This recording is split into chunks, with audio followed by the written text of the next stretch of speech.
Pour voir de loin. Ça démarre. C'est parti. Boker Tov, Boker Tov. Il y avait un Boker Tov. J'aimerais commencer par une petite histoire. Il y avait un enfant qui était dans un cheder et qui n'était pas très sérieux dans ses études de Torah. Pas très sérieux. Alors les parents, ils ont décidé Boker Tov. Les parents, ils ont décidé bon, si tu n'étudies pas, au moins on va prendre un métier. On se part voir le Rav de la ville. Est-ce qu'on a pris la bonne décision? Le Rav de la ville a dit laissez-moi parler avec l'enfant et on verra après. Il parle avec le gosse et le gosse, incroyable, du jour au lendemain, il s'est mis au sérieux. Alors les parents ils vont voir le Rav, ils disent c'est magique ce que tu as fait. Dis-nous ce que tu as fait. On aimerait faire pareil pour les autres. Et je n'ai rien fait. C'est pas possible. Tu vois bien qu'il y a un changement. Il a dit j'ai simplement raconté une histoire. Raconte-nous l'histoire. Okay. Donc moi, le Rav de la ville, j'étais dans mon bureau.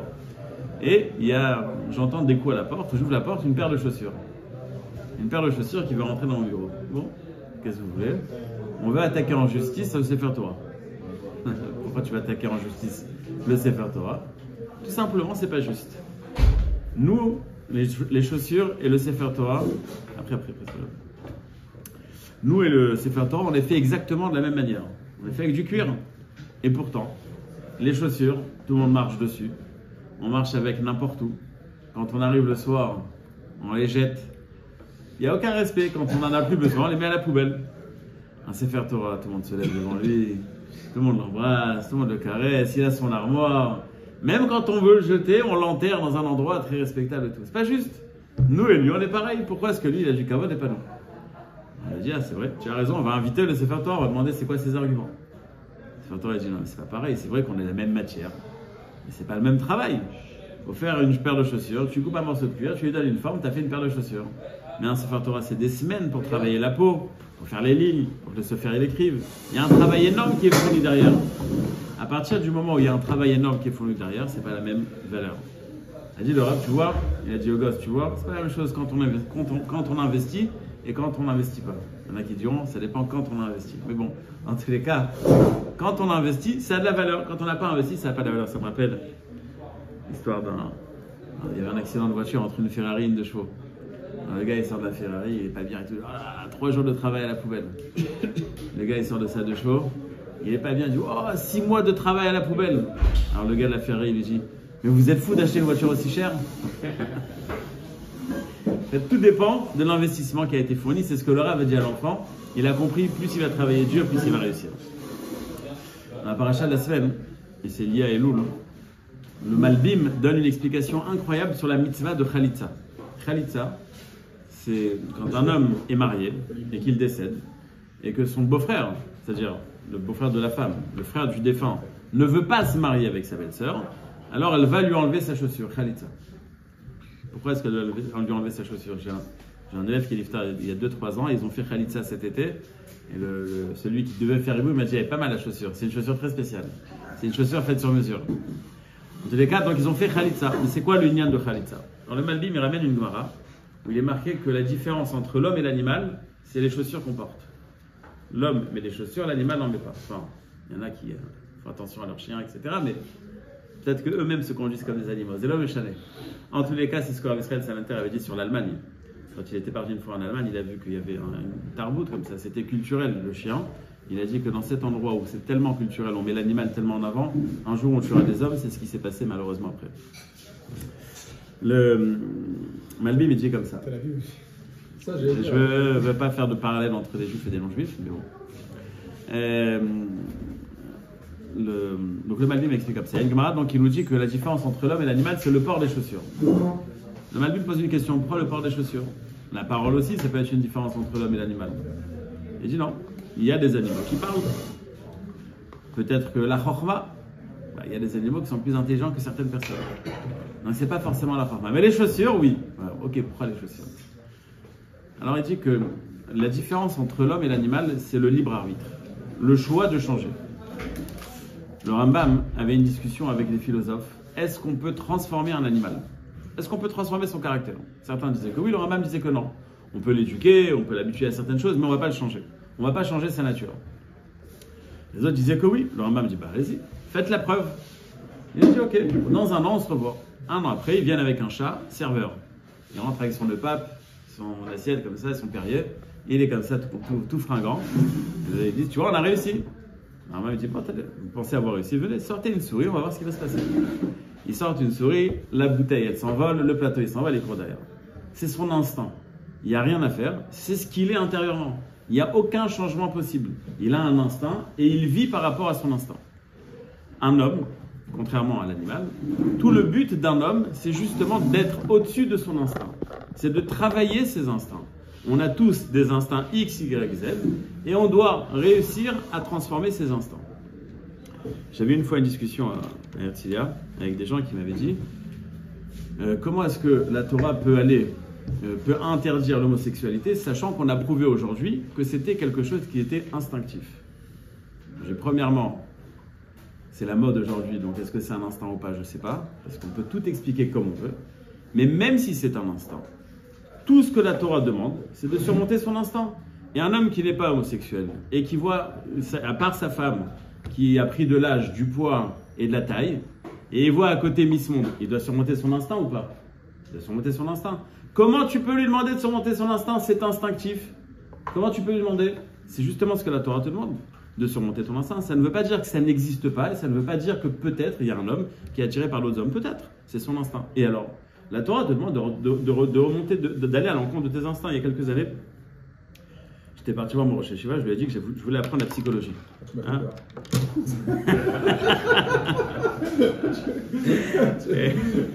La transition là. La consistoriale. Je lui ai dit que je voulais apprendre la psychologie. Et là, ça m'intéressait. Je voulais m'inscrire à l'université à Ptoura et apprendre la psychologie. Aux toilettes. Comme quand j'étais en première, on était à la Shiva et en même temps on faisait la première et le prof de français, je ne sais pas si tu vas te rappeler le nom, j'ai oublié son nom, le tête de nazi là, le blond là. Bon là où je suis allé.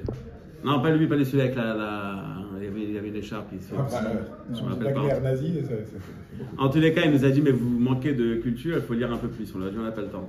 Et il faut lire un peu plus. Bon, on a dit, bon, on va lire dans les toilettes. C'est énervé, il m'a lancé la clé comme ça. Notre culture n'est pas une culture de chiottes. Je me rappelle jusqu'à aujourd'hui, il était vexé. Bon, le méchalé. Donc je voulais quand même apprendre la psychologie. Alors Gershon, il m'a dit, Beshum panim bofen. Je lui ai dit, pourquoi pas? Il m'a dit, parce que la psychologie moderne, c'est tout le contraire de la Torah. La Torah, c'est tu dois surmonter tes instincts. La psychologie moderne, c'est laisse-le s'exprimer, ne va pas à l'encontre de ce que tu es, etc. etc. Non, c'est tout le contraire de la Torah. Tu parles des sciences humaines, là, mais est-ce que les sciences, je veux dire, les sciences au sens propre du terme, que ce soit la physique, etc. Je parle de psychologie, moi. Oui, mais. Je parle pas des maths. Mais ouais, même la psychologie, c'est quelque chose qui peut se compléter, peut-être, justement. C'était la suite de mon argument. De ne pas apprendre comment guérir. Je voulais apprendre les techniques d'analyse. Il m'a dit, les techniques d'analyse, tu les as déjà. Tu n'as pas besoin de... Tu as fait de la Gemara, tu n'as pas besoin de trucs. Donc tu n'as pas besoin d'apprendre ça. L'homme échalé. Ce que je veux dire, c'est que donc, la définition d'un homme, c'est justement le libre arbitre de changer. Un animal, il est comme il est. Nous dit le Malbim, le symbole de l'instinct, c'est la terre. C'est la nature.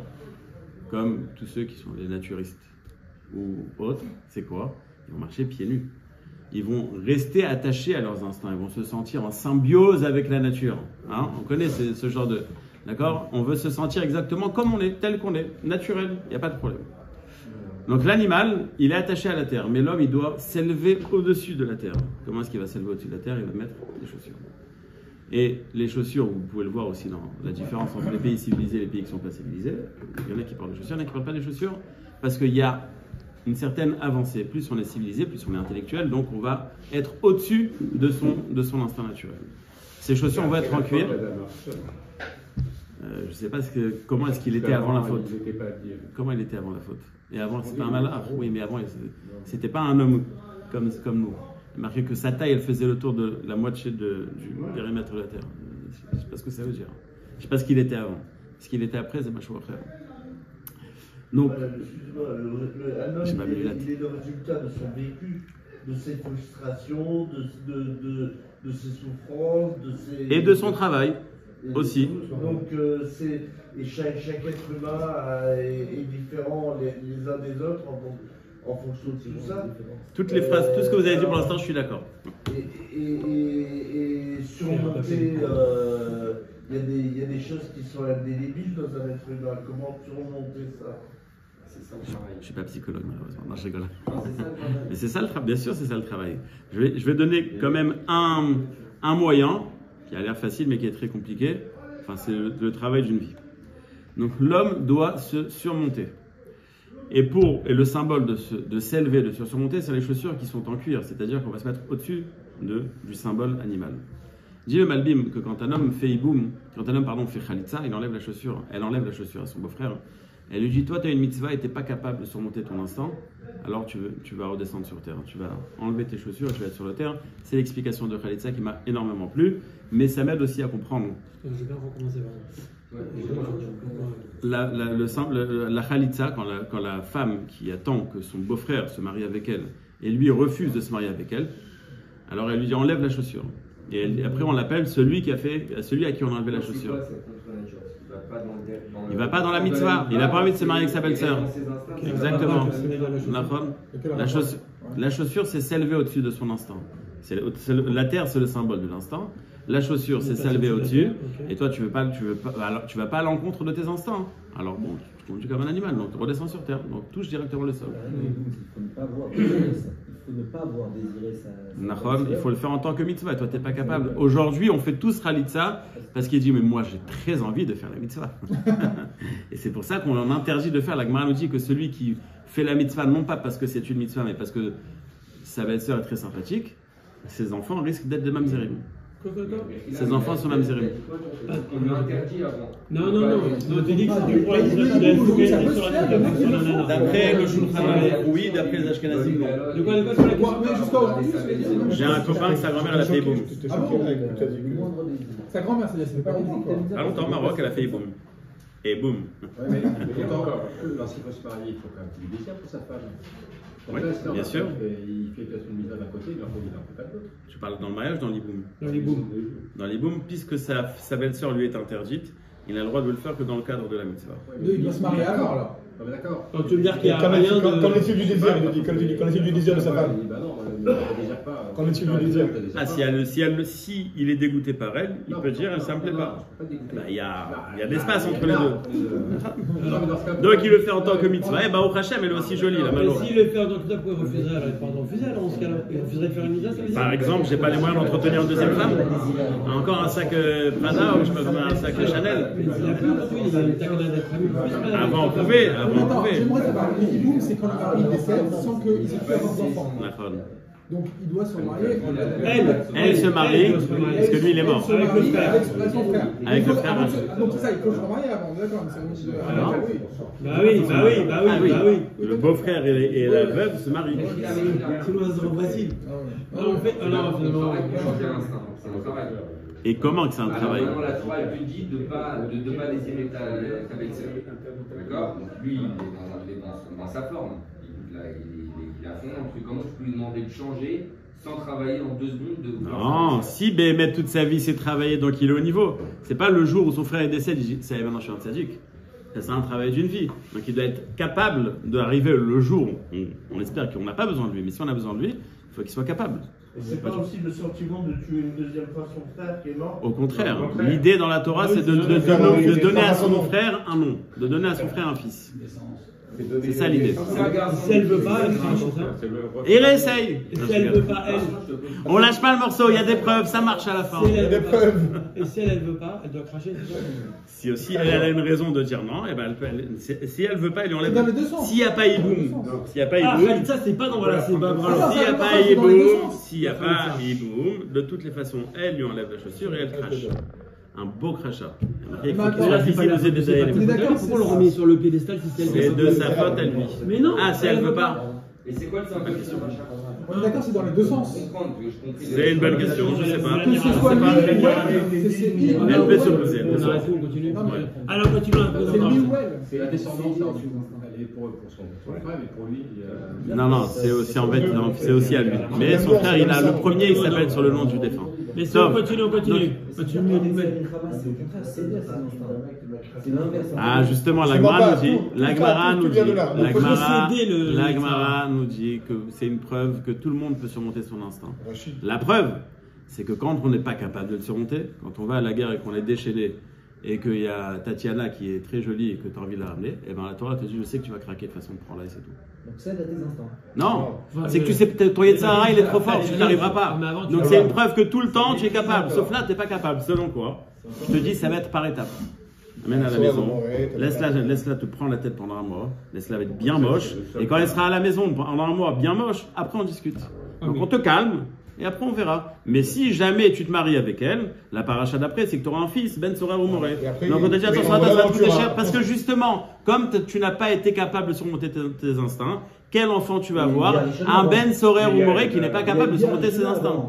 Il y a eu avant. Oui, parce que tu vas craquer. Parce que Donc on te demande, on te calme pas vraiment. si, on te calme en te disant une fois. D'accord. Mais c'est comme, regarde, David, je vais te donner un exemple. Ça te suffit une fois. Je vais te donner un exemple. Non, moi, je peux Je vais te donner un exemple pratique. J'ai rencontré un couple cette semaine que je dois marier dans, je sais pas, 2 mois ou 3 mois. 2 mois ou 3 mois, ils sont pas religieux du tout. Il y a une application où tu peux l'avoir vieille. Ouais. Il a raison, c'est vrai, il a raison. Ouais, Comme ça, tu fais pas d'investissement. En tous les cas, donc j'ai rencontré un couple qui va se marier dans 2 mois, 3 mois, je sais pas quand, et ils sont pas religieux. Donc, moi, mon truc, c'est de leur expliquer la mitzvah de Tarat HaMishpat. Donc la femme, elle était plus partante, mais elle m'a dit, mais c'est prise de tête. Et ça, on peut pas se passer les choses de main en main. Alors je lui ai dit, regarde, ok, tu sais quoi, ne fais pas ça. Les interdits qui sont les plus importants, je te dirai. Ce qui est moins grave, entre guillemets, je te dirai, qui est moins grave, tu as le choix. Mais ça veut dire quoi? Alors ça veut dire qu'on peut formater comme on veut? Je lui ai dit non. Il y a des étapes. Tu peux pas passer du jour au lendemain de rien faire à tout faire. Tu es obligé de passer par des étapes. Donc c'est quelque chose qui est constructif. Donc tu vas, si je sais que maintenant il a une crise de folie, il n'y a pas avec qui parler. Quelqu'un qui est malade, il n'est pas tour de mitzvot. Quelqu'un qui est fou, il n'est pas tour de mitzvot. Maintenant, il est dans une crise. On ne peut pas lui parler. Viens, on va le laisser passer et après on pourra lui parler. Et après, il va devoir faire tchouva en arrière sur ce qu'il a fait. Top. Donc l'idée est simple. En tout cas, la Torah, elle hiérarchise un peu ça, parce que tu pourrais dire aussi, l'homosexuel, il a une pulsion, tu ne peux pas le calmer. Il n'est pas dans les mêmes conditions que celui qui est parti faire la guerre. L'homosexuel est dans la vie de tous les jours. Et c'est ce que la Gemara nous dit. Si Béhémet, la Torah, elle avait dit que c'est permis, ça veut dire qu'il n'y a rien à faire, c'est insurmontable. Si elle te dit que c'est interdit, c'est que c'est surmontable. Et quand elle te dit que c'est permis, c'est que c'est insurmontable. Il y en a pour qui c'est vraiment une nature. Et oui, c'est pathologique. Ah bon, il y a une distinction. On va pas faire un cours de médecine maintenant. Non, mais c'est difficile de. Parce que. Le rabbi On les explique la médecins, vision de on la va pas Torah. Non, mais je suis d'accord avec. Puisque ça existe même C'est dans le pathologique. monde orthodoxe. Mais je suis en train de dire que ça existe. Je suis pas en train de dire que ça existe pas. Je suis en train de dire que ça existe, mais il faut savoir se surmonter. Dans la Gemara, il y a marqué que celui qui naît en mars, il a un mazal de tueur. Ok, alors on fait quoi? Alors on fait quoi? T'as la possibilité d'être chochet, t'as la possibilité d'être moël, et t'as la possibilité d'être, c'est quoi le troisième? D'être tueur. C'est vrai, c'est Bravo. c'est vrai, c'est vrai. C'est marqué dans le Gemara, dans Shabbat. C'est marqué celui qui a marqué mazal ma'adim, le mazal de mars. Non, c'est pas forcément le mois de mars, mais l'homme chalet. Quand ce mazal est plus fort, C'est comme Dag aussi. c'est en Hadar. Mais c'est le même Ezor, mars et Hadar. Donc c'est la même période. Je sais pas. C'est que je suis pas Noël. Pardon? Donc il y a un mazal et on peut surmonter En mazal Israël, c'est ça. C'est que de la top, bien qu'on va dire il y a la Gemara dans Shabbat qui te dit celui qui n'est comme ça, il est comme ça. Celui qui n'est comme ça, alors quoi? Alors ça c'est foutu. Alors viens, on arrête. Non, En mazal Israël, alacha lemaaseh, En mazal Israël. C'est pour le peuple dans son Non, non, c'est pour chacun du peuple. Chacun a son propre Chaque- mazal, puisque Oui, c'est ce que je chaque suis en- personne a son chemin de vie. Nachon, chacun a son mazal, mais son mazal ne fixe pas sa vie, il peut changer son mazal. Par exemple, Meshane Makom, Meshane Mazal. Par exemple, C'est très difficile. c'est très difficile, ça dépend du niveau du mazal. Oui. Il y a le Even Ezra qui était très pauvre, il a dit qu'il a un mazal de pauvreté tellement fort que s'il avait décidé d'être croque-mort, plus personne ne serait mort. Ah, pas mal. Il a pris de l'oseille. Et faut imaginer le niveau de poisse, quoi. Dans la Gemara, il y a une histoire comme ça. Hein. Dans la Gemara, il y a une histoire comme ça de Rabbi. C'est un beau-père qui va marier son gendre et le gendre il tombe sans arrêt en chômage. Il lui dit écoute, je vais te mettre croque-mort, comme ça au moins on est sûr que tu n'auras plus de vie. À partir du moment où les croque-morts, les gens ils sont arrêtés de mourir. Et une journée à Géru, il revient plein de forme. Faut regarder un jour plus souvent. Je me dirais à ça, il devrait faire l'office tous les matins. Tov. Bon, il est tard déjà. C'est que l'introduction, ce que j'ai fait, c'est pas grave. Je vais rien rajouter. Tout ce que je veux dire, c'est lié, comme vous avez compris, à Elul. Dans la fin de la paracha, il y a marqué qu'il faut effacer le nom de Amalek. Timchet Zecha Amalek. C'est quoi Amalek? Contre qui on doit se battre? Ça dépend, hein? Ça. Ouais, bon. Ok, ça c'est sympathique, quoi. Il faut battre le ça, mais c'est vrai. Le symbole d'Amalek, c'est-à-dire il y a le Amalek physique, d'abord. On ne sait pas qui c'est, mais on pense savoir. Oui, mais aujourd'hui, c'est qui Amalek? Il y a une mitzvah d'aller tuer Amalek, physiquement. Il y a une mitzvah. C'est qui ce Amalek? On ne sait pas. Alors, Amalek, c'est la Gematria Safek. C'est quoi Safek? Quand on sort d'Égypte, on a une certitude, on a une vision de Emouna qui est transparente. C'est-à-dire, il n'y a aucun doute, tout vient d'Hachem. Quand Amalek vient faire la guerre contre nous, on commence à se dire, mais attends, peut-être qu'il y a des choses qu'Hachem laisse faire. Tachat Asher Hashamaim, il y a marqué que Timchet Zecha Amalek, Tachat Hashamaim, pas Tachat Asher Hashamaim, Tachat Hashamaim. Les chassidim disent que nous, on peut avoir une vision, et la vérité, c'est pas qu'on peut, c'est ce qu'on a en général. On sait que Dieu existe, on sait qu'il décide, etc. Mais on se dit, il y a des choses. Bon, quand j'ai un pneu qui crève, voilà, on commence à s'énerver, etc. Pas lié à Hachem, Pitom. C'est pas Hachem qui t'a envoyé ce problème. Si tu avais compris que c'était Hachem, tu ne te serais pas énervé. Donc on comprend qu'il y a des choses qui sont Tachat Hashamaim, qui sont en dessous du ciel. Timchet Zecha Amalek, Tachat Hashamaim. Efface le Amalek qui te fait croire qu'il existe quelque chose sous le ciel. C'est-à-dire que le doute qu'on a dans la Emouna, pas le doute en termes savoir, parce qu'en termes savoir logique, on le sait tous. Mais combien on va l'intérioriser dans notre vie, combien ça va faire partie de notre vie à chaque instant, grâce à ça, on ne va pas s'énerver, on ne va pas se battre, on ne va pas, etc. Combien ça va être omniprésent, c'est ça la mitzvah de Timchet Zecha Amalek. Et si on comprend que le but d'un homme, c'est de se surmonter, comme on l'a dit, les même. Alors, comment est-ce qu'on peut se surmonter? Que par ce savoir. Je donne un exemple très simple. Je parle beaucoup avec des jeunes. Ok, donc on parle. C'est pas un savoir, bien sûr. C'est ce que je dis, c'est plus qu'un savoir. Qui est l'homme fort, celui qui arrive à surmonter ses instincts. Exactement. C'est marqué dans votre Ezéo Gibor. Vous avez raison. Tu parles avec quelqu'un, tu lui dis écoute, la Torah, machin. Bon, le gars il a dit t'as bien fait la vente, ça m'intéresse. C'est quoi? Tu dis bon, alors c'est simple. Tu ne peux pas manger où tu veux, tu ne peux pas sortir où tu veux, tu ne peux pas voir ce que tu veux, tu m'as tué la vie. Je le vois avec les jeunes, tu me prends la tête. Pas de boîte, pas de plage, pas de resto, pas de copine. Bon, il n'y a plus de vie, quoi. Autant éteindre la lumière tout de suite. Il n'y a plus de vie. Donc tu leur dis ça tout de suite? Pas du tout. Celui qui ça dépend. Ça dépend.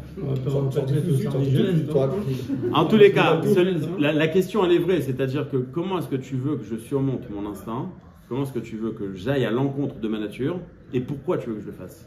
Si j'ai pas une conscience omniprésente que Dieu est en train de me regarder, ma pitom que je vais réussir à le faire. Le Staï Peler, il dit qu'il y a une zgoula. Sam, tout celui qui a un problème, qui prenne cette zgoula en cash, c'est du cash. C'est un peu difficile, mais bon, c'est faisable. T'es dans la rue, Miss Monde passe devant toi, t'as un Yetzerara. C'est pas que c'est automatique. T'as un Yetzerara, t'as un temps de réflexion. On va dire que t'es déjà à ce niveau-là. Je regarde ou je regarde pas? Oui. Ah oui, c'est vrai, la précision elle est rapide. Ah, c'est vrai, je vous rappelle.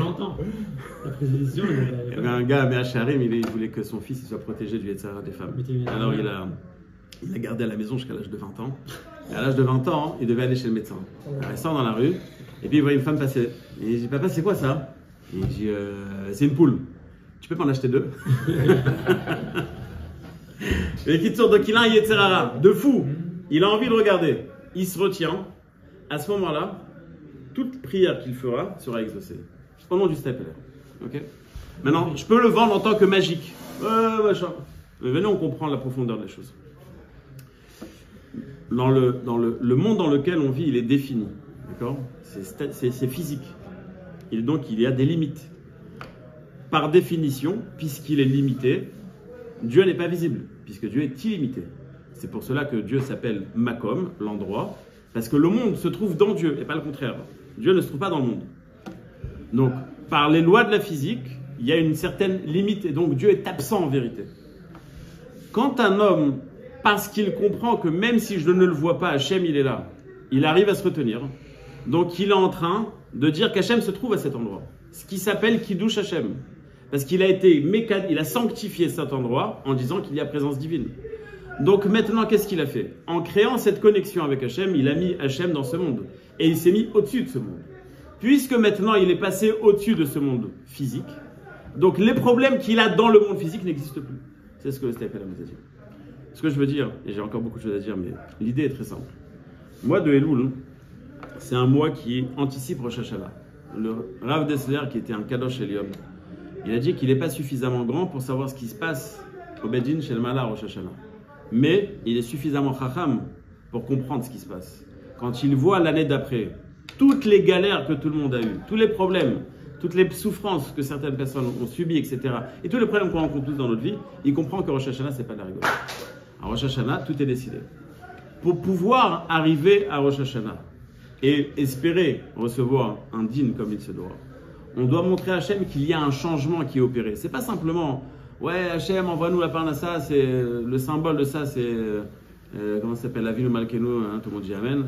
Tachlanu Share Parnassa, oh, ça hurle. Akara, c'est ça l'écart de Rosh Hashanah. Bien sûr, c'est important, mais c'est pas le plus important. C'est le changement que tu auras opéré dans ta vie qui est important à Rosh Hashanah. Rosh Hashanah, c'est le bilan de l'année dernière. Est-ce que Béhémet, ça vaut la peine pour Hachem que tu continues dans le monde à venir? C'est le bilan de l'année dernière, prévisionnel de l'année prochaine. C'est les deux. C'est les deux, bien sûr. Et c'est quoi les Sfarim? C'est un bilan. Parce qu'on les a fait pendant un mois, c'est ce que je suis en train de dire. Parce que pendant le mois de Elul, on est en train de changer. À Rosh Hashanah, on n'est plus en train de parler sur le passé. On est en train de parler sur le futur parce qu'aujourd'hui, on s'est préparé. Si aujourd'hui, on ne se prépare pas, à Rosh Hashanah, c'est trop tard. Après, il y a Kippour, qui est le rappel, qui est faire un appel sur le jugement. Mais tout est maintenant, tout se décide maintenant. Et ce qui se décide maintenant, c'est combien tu vas être un homme, les toi-même. Combien tu vas être au-dessus de ton instinct.